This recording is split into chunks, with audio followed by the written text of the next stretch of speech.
MP English Medium Saraswati Group of Education. Today I am conducting this session for grade 5. Subject is math. We are discussing chapter number 2, addition and subtraction, and this is my session number 5. तो इससे पहले इस chapter के हमने 4 sessions already complete कर दिए हैं. आज हम करने जा रहे हैं session number 5. Okay, so in session number 5 हमने पहले से ही एक्सरसाइज 2.1 का डिस्कशन स्टार्ट कर दिया है, बट कंप्लीट नहीं किया. We have not completed discussing exercise 2.1. We have finished discussing main question 1, that is at the following. Main question 2, subtract and check your answer. Main question 3, fill in the blanks. Main question 4, arrange in column and solve. Main question 5, main question 6. इतना हमने already complete कर दिया है. तो आज हम क्या करेंगे? आज आगे के questions, that is main question 7, 8 and 9, ये 3 क्वेश्चंस हम पहले डिस्कस करते हैं. I will solve the problems on the board.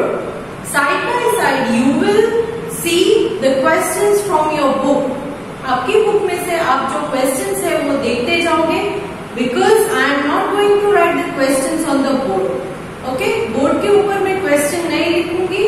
जो सोल्यूशन है उन क्वेश्चन का, आंसर का सोल्यूशन जो है वो यहाँ पर बोर्ड पर मैं करूंगी, जो आपको सीखना है. And after completing this video you will try to solve the same problem by your own self. Okay? So shall we start? Now, main question 7. Please look into your book. आप अपनी text book में question देख सकते हो.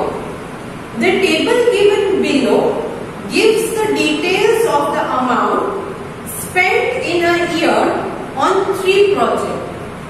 एक साल में 3 अलग अलग प्रोजेक्ट्स के ऊपर कुछ पैसे खर्च किए गए हैं. उन पैसों का अमाउंट जो है वो लिखा है. Calculate the total amount spent on the project. तो आपको क्या करना है?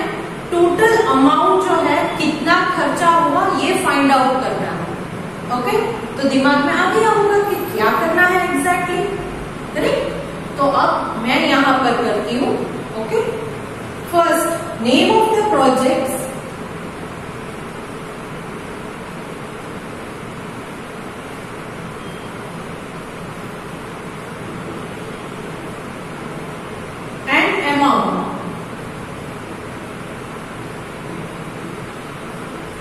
कितना दिया है? तो नेम ऑफ द प्रोजेक्ट्स में आप देखोगे फर्स्ट है यूनिफॉर्म टू स्टूडेंट्स.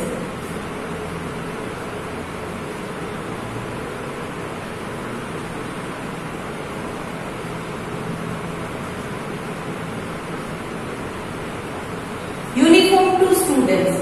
ओके, तो इसका अमाउंट क्या है?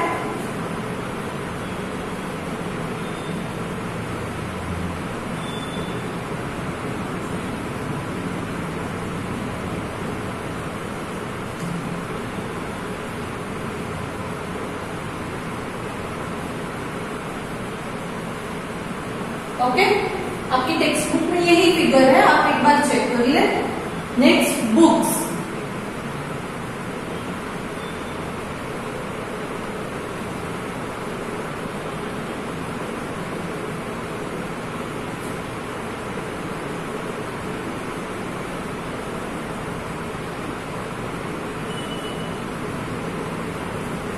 And after that is mid day meals.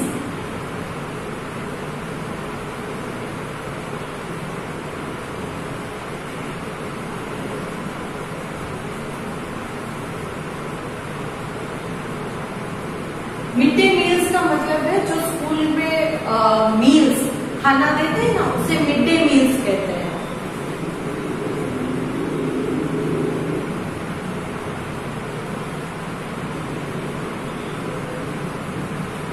Okay, तो यहाँ पर ये 3 प्रोजेक्ट्स हैं जिसको प्रोजेक्ट का नेम दिया है और उस प्रोजेक्ट पर कितना अमाउंट पे किया स्कूल वालों ने वो लिखा है. तो यूनिफॉर्म टू द स्टूडेंट्स, उसमें इतना अमाउंट खर्च किया, बुक्स का खर्चा इतना हुआ एंड मिड डे मील्स में इतना खर्चा हुआ। तो यहाँ क्वेश्चन में क्या पूछा है, calculate the total amount spent on the project. Total amount, whenever you hear the word total, that means you have to add it. Whenever you hear the word total, what will you do? You will add it. So अब आपको total कितना खर्चा हुआ वो करना है, तो आप क्या करोगे, इन तीन अमाउंट्स को ऐड करोगे। क्या करोगे, ऐड करोगे। तो let me add them here. यहां पर हम ऐड कर लेते हैं। First is 2 3 9 0 1 8 0। थोड़े दूर दूर लिखिए numbers. Next is 1 8 0 0 0 5 0। Make sure कि you write all the numbers. एक के नीचे ही एक लिखना है, वो कॉलम को मिस मत कीजिएगा। We are using single line book, so be very careful. Single line book है इसलिए बहुत केयरफुल रहिएगा कि कॉलम मिस मत कीजिएगा, वरना एडिशन करते वक्त एक नंबर का एडिशन दूसरे के साथ या इसका इसके साथ हो जाएगा। तो एक के नीचे एक गैप रख के लिखोगे तो वो कंफ्यूजन होगा नहीं। Next is 6 4 0 0 6 6 0। Now what we are supposed to do is addition. Add करना है ये, क्योंकि क्वेश्चन में पूछा है कैलकुलेट द टोटल अमाउंट। तो ऐड करते हैं। 0 + 0 + 0 3 है, तो answer will be 0। Next 8 + 5, so 8 in mind, 5 in fingers. After 8 9 10 11 12 13, यहां तक 13 हो गया। 13 + 6, 13 + 6, आफ्टर 13 14 15 16 17 18 19, so 1 9 19। क्लियर? नाउ 1 + 6 + 1, यहाँ 0 है तो इसको हम कंसिडर करेंगे नहीं। सो 1 + 6 is 7 + 1 8। Okay, next again this one, this column 0 + 0 + 0 is 0, 9 + 0 + 0, 9 के नीचे कुछ भी नहीं है तो 9, 3 + 8 + 4, so first we'll add 3 + 8, 3 in mind, 8 in fingers. After 3 4 5 6 7 8 9 10 11, यहां तक 11 होता है। 11 + 4, 11 + 4, so after 11 12 13 14 15, so you will write 1 5 50। Clear? Now add this 2 + 1 + 6 + 1, so 2 + 1, 2 in mind, 1 finger. After 2 3, so 3 + 6, so after 3 4 5 6 7 8 9 + 1 10। Students, do not forget to add whatever is carried. जो carry होता है उस number को add करना भूलना नहीं है। So what is the final answer? 10590 10590 ये फाइनल आंसर है। So इसको हम क्या कहेंगे? This is total amount.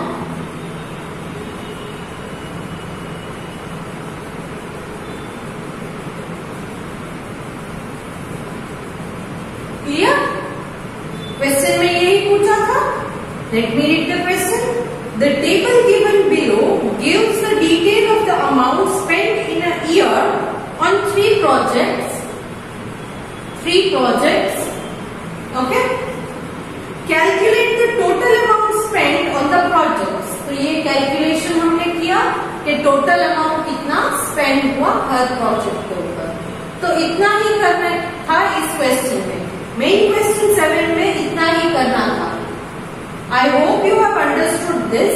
Now let us move to next question, that is main question 8। I hope you are all clear about addition and subtraction chapter, because if you are having some doubts then you will not be able to follow the upcoming sessions. आगे के session में difficulty होगी अगर ये chapter समझ में नहीं आएगा तो। Okay, now main question 8। Please look into your textbook for the question because I am not writing the question on the board. Mrs. Matthew had gold jewelry worth rupees 8540,567. Mrs. Matthew के पास gold jewellery थी। Ornaments आपकी मम्मा पहनती है, yes, उस type की jewellery, उसे jewellery कहते हैं। नेकलेस, इयररिंग्स, फिंगरिंग्स, ये सारी की सारी ज्वेलरी है। तो मिसेस मैथ्यू के पास गोल्ड ज्वेलरी थी। वर्थ मतलब उस ज्वेलरी को खरीदने में उनको कितना पैसा खर्च करना पड़ा। उस ज्वेलरी की कुछ तो वैल्यू होगी ना, कोई ऐसे ही फ्री में तो ज्वेलरी नहीं लेता है या देता भी नहीं है, करेक्ट। तो पैसे खर्च करेंगे तो ज्वेलरी ले सकेंगे, करेक्ट। आप कहीं पर कपड़े लेने जाते हो तो फ्री में कपड़े देते नहीं, you pay certain amount and then you buy them. Same way, jewelries are also bought. You have to pay certain amount and you can buy the jewelry. So she had spent rupees, it is 85,40,567. इतना उन्होंने already खर्च कर दिया था उस jewellery को खरीदने में। She spent rupees 40,000 in repairing it. फिर कुछ हो गया होगा, कुछ टूट गया होगा या कुछ हुआ तो उन्होंने उस ज्वेलरी को रिपेयर करवाया। तो रिपेयरिंग में अगेन उन्होंने 40,000 रुपीज स्पेंड मतलब खर्च किए। She then sold it for rupees 95,99,500। फिर उन्होंने उस ज्वेलरी को किसी और को बेच दिया। शी सोल्ड इट, सोल्ड मतलब बेच देना, किसी को दे देते हैं और उसके बदले में पैसे ले लेते हैं। मैं अपनी ज्वेलरी किसी को दे देती हूँ मगर उसके बदले में उसके पास से मैं पैसे लेती हूँ, तो इट इज कॉल्ड सेलिंग, उसे सेल करना बोलते हैं, correct. How much did she gain और लॉस। गेन और लॉस मतलब अगर उनको प्रॉफिट हुआ है, मतलब उन्होंने जो टोटल खर्चा किया था, पहले ज्वेलरी खरीदी फिर उसको रिपेयर भी करवाया, तो उन दोनों चीजों में उन्होंने पैसे खर्च किए थे ना। तो वो सब करने के बाद उन्होंने जब वो खरीदते हैं तब पैसे देते हैं, रिपेयर करवाते हैं तो भी पैसे देते हैं। बट जब उन्होंने उस ज्वेलरी को सेल किया, व्हेन शी सोल्ड इट, तब क्या हुआ, उन्होंने ज्वेलरी दी और सामने वाले से पैसे लिए, पैसे दिए नहीं है, पैसे लिए। तो अगर उन्होंने जो पहले पैसे खर्च किए थे उससे ज्यादा पैसे अगर अभी उनको मिले हैं किसी और के थ्रू तो उसे गेन बोलते हैं, उनको प्रॉफिट हुआ।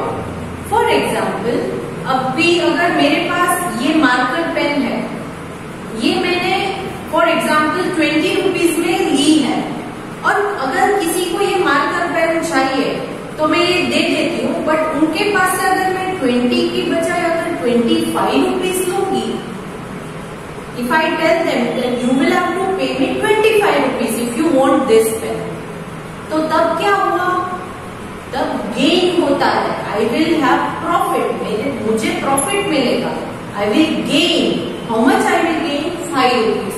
क्यों 5 रुपीज, क्योंकि 20 रुपीज मैंने दुकान वाले को दिए थे और उस 20 रुपीज के बदले मैंने कितने लिए, 25। तो उस 25 में से 20 जो मैंने खर्च किए उसको निकाल दो, तो एक्स्ट्रा कितना मिला मुझे, 5 रुपीज मिला ना एक्स्ट्रा, तो वो मेरा गेन है, प्रॉफिट है। तो यहाँ क्या पूछा है, how much did she gain और लॉस।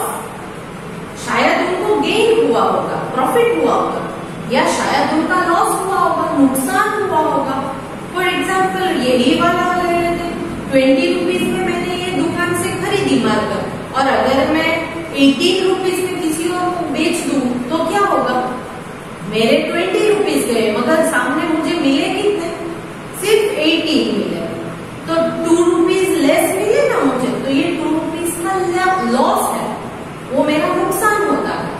तो यहाँ पर आपको करना क्या है कि पहले तो जितनी अमाउंट की वो ज्वेलरी थी उसका अमाउंट, प्लस रिपेयरिंग में उन्होंने कितना खर्च किया वो अमाउंट, ये दोनों ऐड करना है। फिर आपको देखना है कि जितने में उन्होंने सेल किया है, शी सोल्ड ज्वेलरी, वो फिगर और जितना पैसा उन्होंने खर्चा, उन दोनों फिगर को कंपेयर करके देखो कि ज्यादा कौन सा है, करेक्ट, ज्यादा कौन सा है। जब आप ये कंपेयर करोगे तब अगर टोटल उनका खर्चा जो था वो ज्यादा है और सेलिंग प्राइस जितने में उन्होंने सेल किया वो कम है, तो क्या होगा, उनका लॉस होगा। मगर टोटल खर्चा जितना है उससे अगर ज्यादा पैसे लेकर उन्होंने उस ज्वेलरी को सेल किया तो उनका गेन या प्रॉफिट होगा। तो shall we start, okay. Now jewellery worth, so कितना था ज्वेलरी का अमाउंट,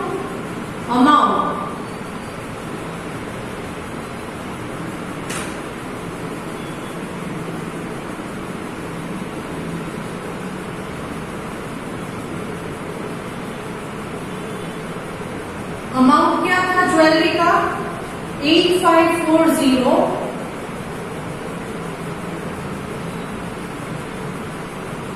567। नेक्स्ट रिपेयरिंग का,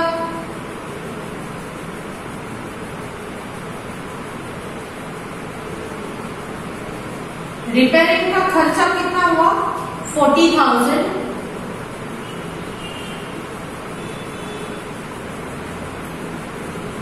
फिर उन्होंने selling price,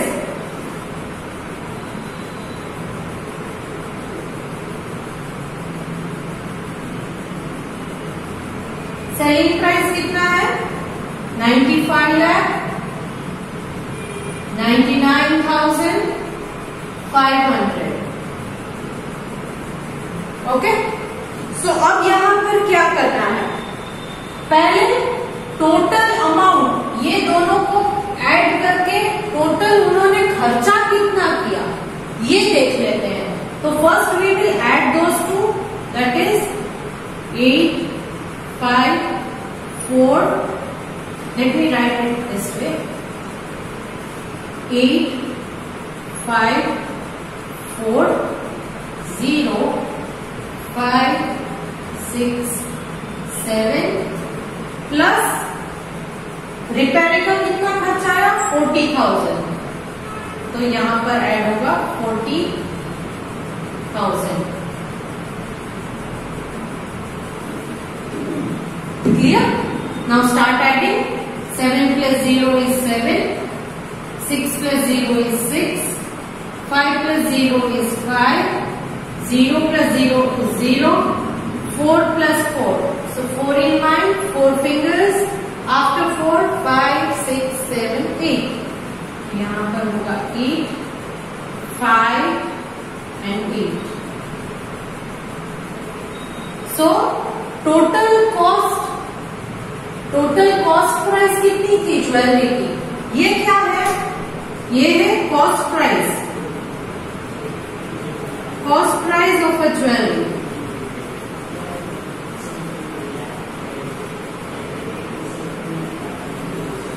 This is the cost price of jewelry. Okay, it is 85,80,567. Selling price क्या है, 95,99,500. 95,99,500. तो कॉस्ट प्राइस 85 लाख है, सेलिंग प्राइस 95 लाख, मैंने खर्चा किया 85 लाख का, या we can say Mrs Matthew ने खर्चा किया था 85 लाख का, और फिर उनको पैसे मिले कितने 95 लाख। तो इसका मतलब क्या हुआ, ज्यादा पैसे मिले ना, तो इसका मतलब है गेन हुआ। क्या हुआ, गेन, प्रॉफिट हुआ उनका। तो कितना प्रॉफिट हुआ ना, बिगर अमाउंट जो है उसको ऊपर लिखते हैं, दैट इज 95,995,0,0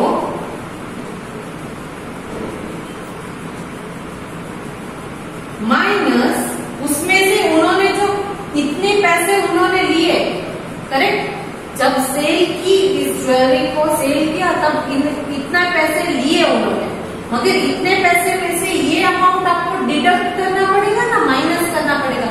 क्यों, क्योंकि इतना पैसा तो उन्होंने खर्चा था उसके ऊपर, करेक्ट, उन्होंने स्पेंड किया था, she had spend this much amount of the jewellery.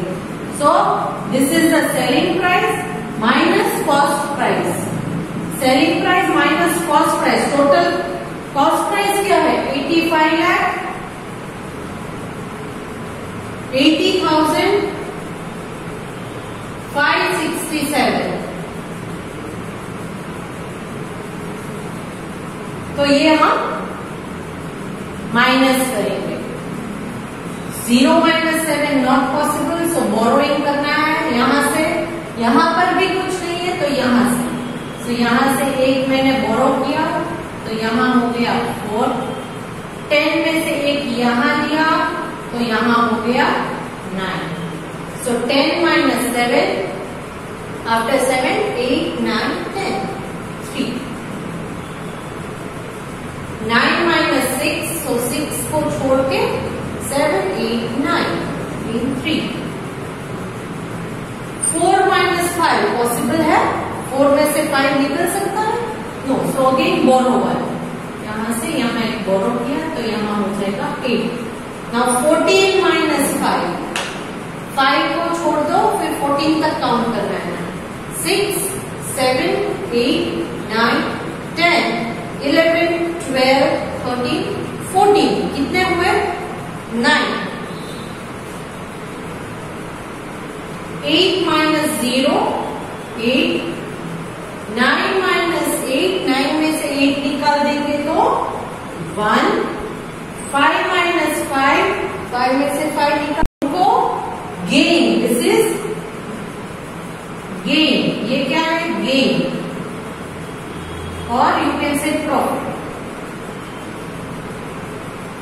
इतना उनका गेन हुआ क्योंकि इतना अमाउंट उन्हें मिला, उसमें से अमाउंट जो उन्होंने खर्च किया था, सेलिंग प्राइस ये है, ये वाला सेलिंग प्राइस माइनस उन्होंने जो खर्च किया वो आप निकाल दो, तो एक्स्ट्रा उन्हें कितने पैसे मिले 10,18,933, 10,18,933 का उन्हें प्रॉफिट हुआ, इतने पैसे उनको एक्स्ट्रा मिले। यही पूछा था आपको कि how much did she gain और loss. So Mrs. Matthew gained 10,18,933. Clear? So shall we move on to the next question? Okay.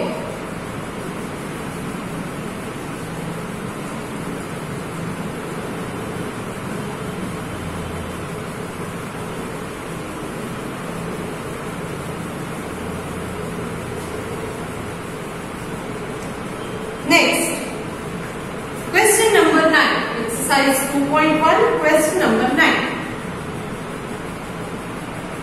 Prashant purchased 2 plots of land. Prashant purchased 2 plots of land, one for rupees 10,45,000 and the other for rupees 15,50,980. Find the total value of both the plots. तो पहले क्या किया है, पहले question को समझो कि प्रशांत जो है उसने 2 प्लॉट मतलब 2 टुकड़े जमीन के खरीदे। एक प्लॉट 1 फॉर ₹10,45,000। एक जो टुकड़ा था जमीन का, प्लॉट था, खाली प्लॉट। प्लॉट किसे कहते हैं कि जिसके ऊपर कोई कंस्ट्रक्शन ना हो, उसे प्लॉट, खाली जमीन होती है ना, उसे प्लॉट कहते हैं। तो एक प्लॉट जो है वो 10,45,000 का था, और दूसरा एंड द अदर वन, दूसरा प्लॉट जो है वो 15,50,980 रुपीज उसने खर्च किए। So find the total value of both the plots. सबसे पहले क्या करना है, टोटल वैल्यू करनी है। तो plot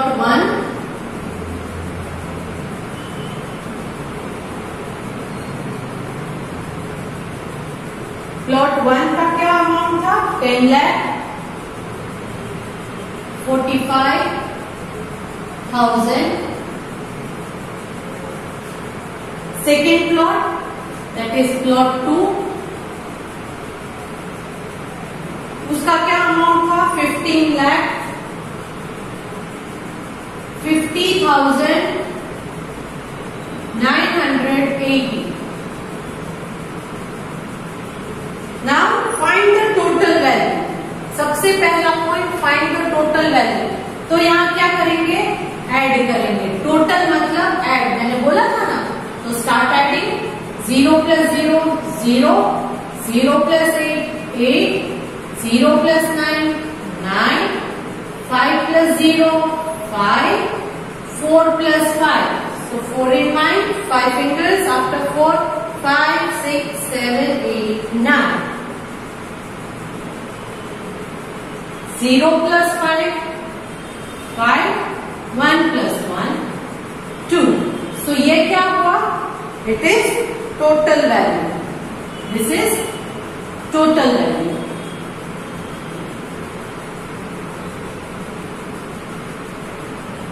Total value. Now, by how much was the second plot more expensive than the first? So total value हमें मिल गई। ओके, ये फर्स्ट क्वेश्चन था।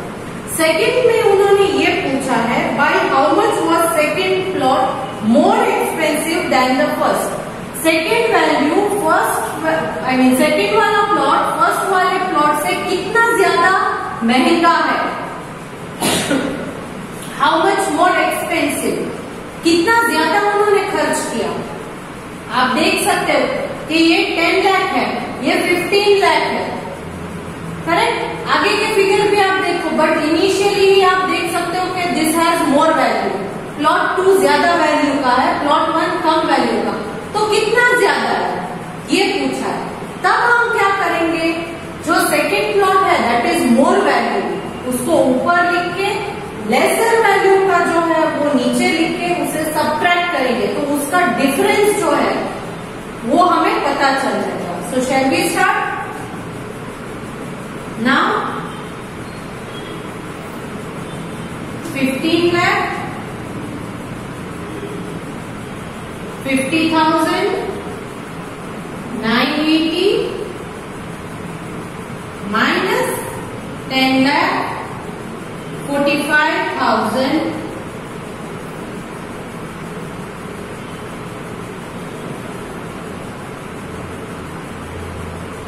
मोर वैल्यू प्लॉट नंबर 2 का है, तो वो ऊपर लिखा है, प्लॉट 1 का कम वैल्यू है। जब हम इसको माइनस करेंगे तो इन दोनों फिगर्स में कितना डिफरेंस है ये हमें पता चल जाएगा, ठीक है। सुना, 0 - 0 0, 8 - 0 8, 9 - 0 9, 0 - 5. Is it possible? No. So borrow 1. 10 - 5 is 5. 4 - 4 0, 5 - 0 5, 1 - 1 0. So the difference is 5,05,980. 5,05,980. So the second plot is 5,05,980 rupees more expensive than the first plot. First plot से सेकेंड प्लॉट में इतने ज्यादा खर्च हुए, इतने पैसे ज्यादा खर्च हुए. Okay, I hope you are clear about this. So in this session we discussed exercise 2.1 main question 7, 8 and 9. Exercise 2.1 में से मेन क्वेश्चन 7, 8 और 9 ये तीन हमने डिस्कस किए हैं. And here we come to the end of this exercise. इस exercise की एंड तक हम पहुंच गए हैं. एक्सरसाइज 2.1 यहाँ खत्म होती है. मैं इसके साथ आपको पीडीएफ भेज रही हूँ जिसमें इस क्वेश्चंस को मैं आपको पिक्चर क्लिक करके भेजूंगी. आप इन्हीं सम्स को सॉल्व करोगे अपनी बुक में and try to find the answers yourself. You can revise the video and look into them. Okay, and after this, इस वीडियो के बाद आप क्या करोगे, एक बार अपने आप से इस पूरी एक्सरसाइज को सॉल्व करने की कोशिश कीजिएगा. पूरी एक्सरसाइज मतलब एक्सरसाइज 2.1 कंप्लीट आप सॉल्व करने की ट्राई कीजिएगा ताकि आपको एक बार रिवाइज हो जाए. Okay, I hope you enjoyed the session and I hope you are having no doubts. Bye.